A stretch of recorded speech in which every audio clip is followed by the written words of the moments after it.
P0300, falla múltiple de encendido en uno o varios cilindros. Sistema, ignición y encendido.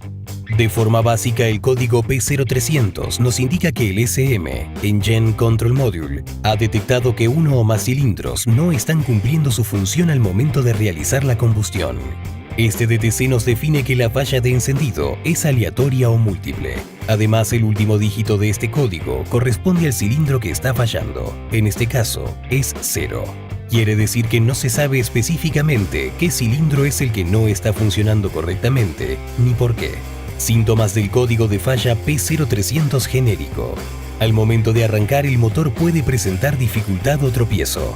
Causas del código OBD2 P0300 genérico. Alguna bujía está mala.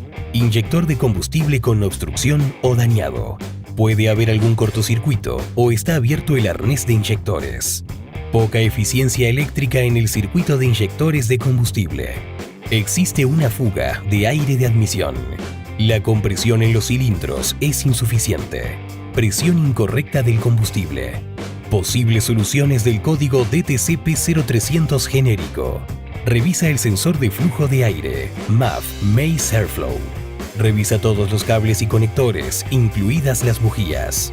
Realiza el respectivo mantenimiento que deben tener los componentes de encendido, tomando en cuenta que por el tiempo, estos necesitan ser reemplazados. Por ejemplo, bujías y sus cables, tapa del distribuidor y el rotor.